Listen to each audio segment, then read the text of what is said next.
माय माऊली नमस्कार. 18 पुराणातील एक पुराण श्री स्कंद पुराण अभिवाचन करत आहे. भाग 3. प्रथम श्री नारायणाला नमस्कार करून कथेला प्रारंभ करते, अभिवाचन करते. वीरभद्राकडून दक्षाचे शिरच्छेदन. महर्षी लोमश मुनी म्हणाले, विष्णू तेथून निघून गेल्यानंतर रुद्रगणांनी देव ऋषी यांचा पराभव केला. त्यांनी भृगू, स्वदा तसे अन्य ऋषी यांना खूप त्रास दिला. साऱ्या यज्ञमंडपाचा त्यांनी विध्वंस केला. क्रोधावेशात त्या गणांनी अतिशय भीषण अशी कृती केली. दक्ष तर भीतीने पळून अंतर्वेदीत जाऊन बसला.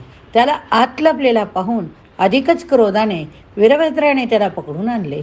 त्याचे शिर खड्गाने वेगळे करून अग्नीत टाकून दिले.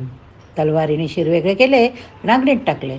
त्रस्त ऋषी, देव, पितृगण, यक्ष, राक्षस गणांच्या उपद्रव्याला त्रासून तेथील त्यांनी पलायन केले. रुद्रगणांनी त्रासलेली ग्रह नक्षत्रे तारका सर्व विचलित झाले. आपला पुत्र दक्ष याच्या शोकाने ब्रह्मदेव अतिशय त्रस्त झाले. ते सत्यलोकी निघून गेले. त्यांना कळेना की आपण आता काय करावे. शेवटी त्यांनी कैलास पर्वतावर जायचे ठरवले व सर्व देवांचं ते कैलास पर्वतावर जाऊन पोहोचले. त्यांनी सदाशिवाला दंडवत घातले. आपल्या अपराधाची क्षमा मागितली. सर्वांनी शिवाचे स्तवन सुरू केले. तेव्हा शंकर म्हणाले, हे पितामह, या दक्षाच्या यज्ञाचा नाश मी केला नाही. दक्षाचा शेवट त्याच्या कर्मामुळेच झाला. दुसऱ्यांना क्लेश देणे चांगले नाही. तसे केले तर तेच क्लेश आपल्या वाट्याला येतात. इतके बोलून रुद्र स्वतः ब्रह्मदेव अन्य देवांबरोबर प्रजापतीच्या यज्ञशाळेकडे म्हणजेच कनकल तीर्थाकडे निघाले. तेथे पोचल्यावर रुद्राने स्वतः वीरभद्राने केलेले दुष्कृत्य स्वतःच्या डोळ्यांनी पाहिले. स्वाहा, स्वधा, पूषा, बुद्धिवंतात श्रेष्ठ असलेले भृगू, अन्य अनेक ऋषीगण, अनेक पितर, यज्ञाला आलेले गंधर्व, किन्नर असे अनेक जखमी वा दुखावलेले गेलेले त्यांना दिसले. वीरभद्राने जेव्हा महादेवांना तेथे आलेले पाहिले तेव्हा त्याने लगेच साष्टांग दंडवत घातले. त्यांच्याकडे पाहून स्मिताहास्य करीत सदाशिव म्हणाले, अरे वीरभद्रा, तू हे काय केले? ज्या दक्षाने अनर्थाने कारस्थान केले त्याला ताबडतोब येथे आण. तेव्हा वीरभद्र दक्षाचे दड घेऊन तेथे आला आणि त्याने ते भगवान शंभू पुढे टाकले व म्हणाला, हे भगवान, हा पहा माझा पराक्रम. शंकर त्याला म्हणाले, अरे बाबा, याची शिर कुठे आहे? मी तर ह्या दुष्टाला जीवदान देणार आहे. यावर वीरभद्राने सांगितले, याचे शिर मी केव्हाच अग्नीत अर्पण केले. तेव्हा ते शंभो एखाद्या पशुप्रमाणे विकृत असे आनन शेष राहिले. तथापि शंकराने दयाळूपणे दक्षाला जीवदान दिले. शंकराच्या प्रसादाने नवजीवन प्राप्त झालेला तो दक्ष अतिशय लज्जित झाला. त्याने आपली मान खाली घातली. हात जोडून त्याने शंकराची क्षमा मागितली. महर्षी लोमश म्हणाले, अशा प्रकारे दक्षाने नम्र होऊन शंकराचे स्तवन केले. त्याला त्याने शतशः प्रणाम केले. तेव्हा हसून भगवान शंकर म्हणाले, हे द्विजश्रेष्ठा, माझी उपासना करणाऱ्याचे 4 प्रकार. एक म्हणजे अति आर्त असतात. दुसरे जिज्ञासू, त्यांना माझ्याबद्दलच्या ज्ञानाची पिपासा असते. तिसरा प्रकार अर्धप्राप्ती करणाऱ्याचा असतो. ज्ञान संपन्न बनू इच्छिणारे 4थ्या वर्गाचे भक्त होतो. या 4मधील ज्ञानी हेच केव्हाही मला अधिक प्रिय असतात. ज्ञानाशिवाय माझ्या प्राप्तीची अपेक्षा करणारे महामूर्खच होत. तू तर केवळ कर्मद्वारा या जगातून उद्धरून जाण्याची इच्छा करीत आहे. कर्मकांडी माणसे अतिशय मूर्खपणा करता. ते वेदपाठ करून, दाने देऊन, यज्ञ वा तपश्चर्या करून माझी प्राप्ती करू शकत नाही. त्यासाठी तू ज्ञान प्राप्त करून त्यात कुशल होऊन मग जे कर्म पटेल ते कर. तसे सुख आणि दुःख दोन्ही भाव समान समजून वाग व निरंतर सुख प्राप्त कर. महर्षी लोमेश यांनी म्हटले, भगवान शंकराने अशा प्रकारे उपदेश करून ते आपल्या कैलास क्षेत्री परतले. यानंतर तेथे जमलेले ऋषीमुनी तसेच प्रजापती दक्ष सत्य ज्ञान प्राप्त झाल्यामुळे भगवान शंकराच्या उपासनेसाठी आपापल्या मार्गाला लागले. भाग 6. लिंग प्रतिष्ठा वर्णन. ऋषीगण म्हणाले, भगवान शिवपूजनाऐवजी शिवलिंगाची पूजा करण्याची प्रथा कशी पडली? लिंग पूजा आपण का करतो याचे उत्तर आपल्याला आता मिळेल. लोमेश मुनी म्हणाले, ज्यावेळी शंभू भिक्षाटन करीत दारू वनात फिरत होते तेव्हा ते दिगंबर अवस्थेत होते. त्यांच्या जटा मोकळ्या सुटलेल्या होत्या. जे प्रभू वेदांती लोक परम जिज्ञासेने जाणतात असे ते ईश्वर ब्रह्मकपाळधारी होते. जे अणुहून लहान महान महानाहून महान असे आहे, जे त्रिभुवनाचे स्वामी पंजांनी भिक्षू रूप घेऊन दारुवणात भिक्षेसाठी हिंडण्याचे व्रत घेतले. ते व्रत त्यांनी स्वतःच्या शुद्धीसाठी चालवले. त्या काळी असेच एका मध्याग्नी सर्व ऋषी विप्रगण आपल्या आश्रमामधून तीर्थस्थानी अहिनिकासाठी गेलेले. अर्थात त्यावेळी आश्रमात ऋषींच्या भार्या विद्यमान होत्या. अशा वेळी तेथे गेलेले शिव दिगंबर स्वरूपात पाहून त्या स्त्रियांमध्ये कुतूहल निर्माण झाले, म्हणून त्यांनी सर्वांनी मिळून त्याला भिक्षा देऊन त्याचे दर्शन घ्यावे असे ठरवले. सर्वजणी आपापल्या आश्रमातील पदार्थ घेऊन तेथे एकत्र झाल्या. त्यांनी दिलेली भिक्षाही शंभूने ग्रहण केली. त्यावेळी त्यातील एकीने विचारले, आपण कोण आहात? भिक्षुक असूनही आपण तेजस्वी दिसतात, ज्ञानी दिसता, मग आपण यावेळी येथे कशा आलात? या ऋषीमुनींचा परमपवित्र असा आश्रम आहे, तेव्हा अशा ठिकाणी आपण या अवस्थेत का बरे आलात? भगवान शंभू उतरले, मी ईश्वर या परमपावन आश्रमात चाललो. तेव्हा त्या स्त्रिया म्हणाल्या, आपण जर ईश्वर आहात तर मग आपण कैलासाचे संपूर्ण जगताचे स्वामी आहात, तरी अशी आपली भिक्षावृत्ती होण्याची अवस्था का बरे निर्माण झाली? शंभू उतरले, काय सांगू, माझी पत्नी दाक्षायणी, हिच्या विरहामुळे मी असे रूप घेऊन भिक्षा मागत हिंडत आहे. तिच्या प्राप्तीविना मला चैन पडणार नाही, त्यामुळेच मी तिच्या शोधार्थ हिंडत आहे. माझ्या सतीविना अन्य स्त्रियांमध्ये मला मुळीच रस नाही, हे मी आपणास सत्यकथन करतो आहे. भगवान शिवाचे ती सत्यवाणी ऐकून त्यांची दैन्यावस्था पाहून त्या स्त्रिया द्रवल्या. त्यांनी त्या योग्याच्या पानात महागुणी 4 प्रकारचे अन्न व 6 प्रकारचे रस वाढले, तेव्हा रस घातले. तेव्हा शंभू संतुष्ट होऊन कैलासाकडे जायला निघाला. त्यावेळी आश्चर्य म्हणजे त्या सर्व स्त्रिया त्यांच्या मागोमाग जाऊ लागल्या. काही वेळाने ऋषी परतल्यानंतर त्यांनी आपली रिक्त आश्रम पाहिले. स्त्रियांचा बराच शोध केला. तेव्हा त्यांना कळले की त्या शिवाच्या मागे मागे चालल्या. तेव्हा ते सर्व येऊन शंकरांना म्हणाले, हे शंभो, आपण महान आहात, परमविरक्त आहात, आपण काय करता हे आपल्याला कळले आहे काय? परस्त्रीच्या परण करणारे आपण केव्हापासून झालात? ऋषी पत्न्यांच्या परण करून आपण आम्हाला दुखावले आहे. तरी शंकर मौन न सोडता कैलासाकडे जाऊ लागले. तेव्हा क्रुद्ध झालेले मुनी आपल्या क्रोधाला आवरू शकले नाही. त्यांनी काही विचार न करता तुम्ही षंड व्हाल असा शंकराला शाप दिला.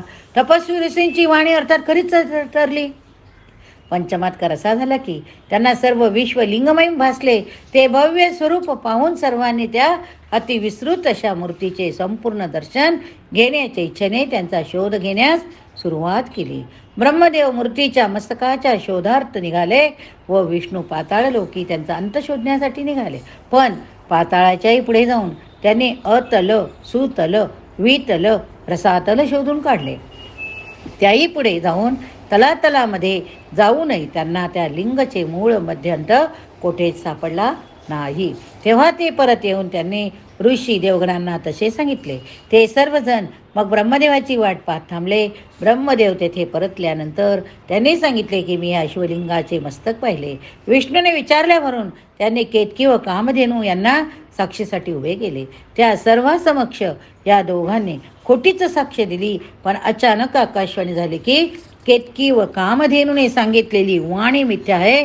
ब्रह्मदेव त्या दोघांनी मस्तक पाहिले हे कदापि सत्य नाही.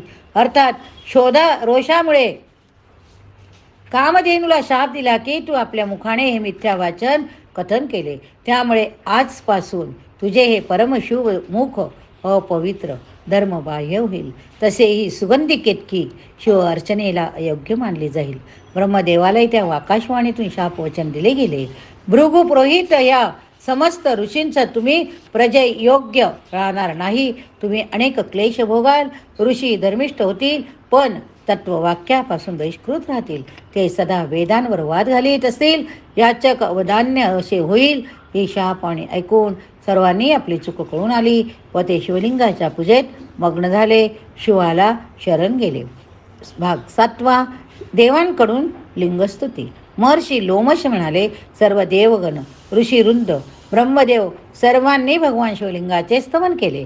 ते म्हणाले, आपण महाप्रभावी लिंगस्वरूपी आहात. आपण स्वानंदपरायण होऊन हे सर्व जगत नित्य करून ठेवले. आपण सर्वांचे हर्ता आहात. या जगाचे स्वामी भैरव आहात. लिंगस्वरूपाने आपण त्रैलोक्य व्याप्त केले. माया संमोहाने आम्ही सर्वजण मोहित झालो. आपणास ओळखू शकलो नाही, पण आपण परित्राण करावे.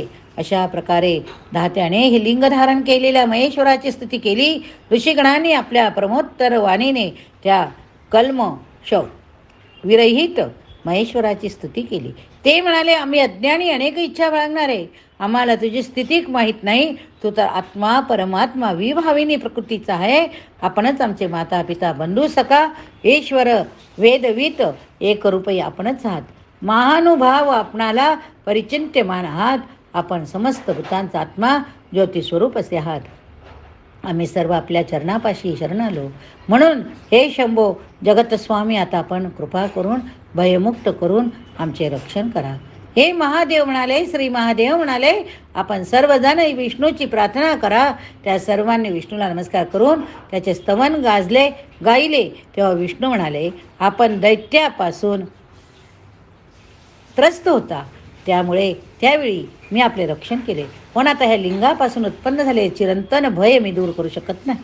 अच्युताचे हे वचन ऐकून सर्व देव ऋषी चिंताक्रांत झाले.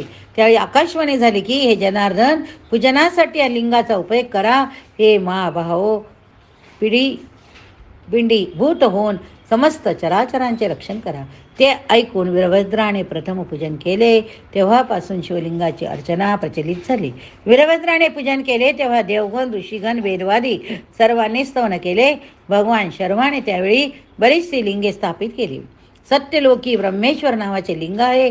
तर वैकुंठात सदाशिव, अमरावतीत अमरेश्वर, वारुणी दिशेला वरुणेश्वर, यामी दिशेला कालेश्वर, नैऋत्येला नैऋत्येश्वर, तर वायव्येला पावनेश्वर, या मृत्यूलोकी केदार, अमलेश्वर, तर नर्मदेजवळ ओंकार महाकाल स्थापिले.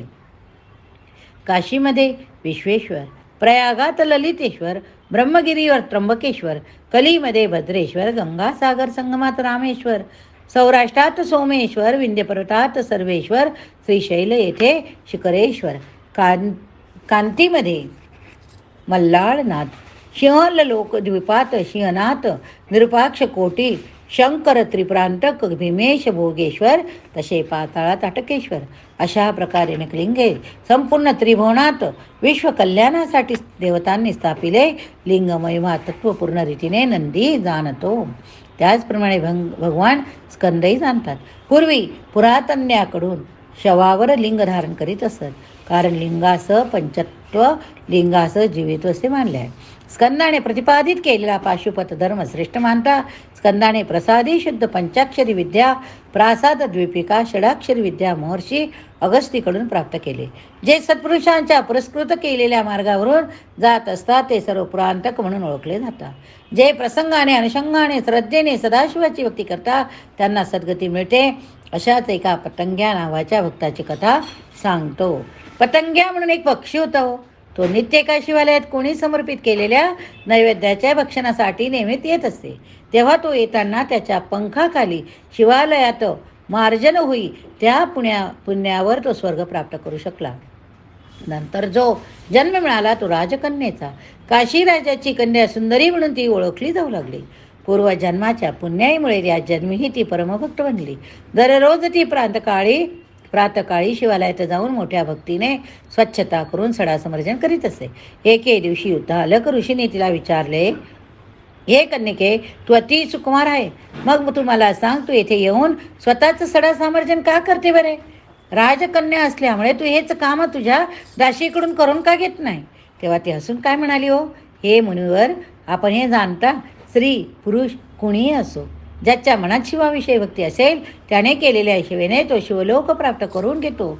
मग आपणच सांगा, माझ्या दासीकडून करवणं घेतलेले काम मला कसे उपयोगी पडेल? मी स्वतः केलेली सेवा हीच शिवचरणी रुजू होईल एवढेच मला माहीत आहे, म्हणून मी रोज येथे येते, अन्य काहीच मी जाणत नाही. तेथेही तिचे बोलणे ऐकून ऋषींच्या मनात जिज्ञासा निर्माण झाली. त्यांनी आपल्या ज्ञानचक्षुने तिच्या पूर्वजन्माची माहिती प्राप्त केली.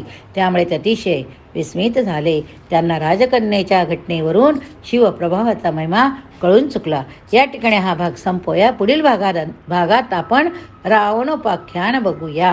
हर हर महादेव शंभो, हर हर महादेव शंभो.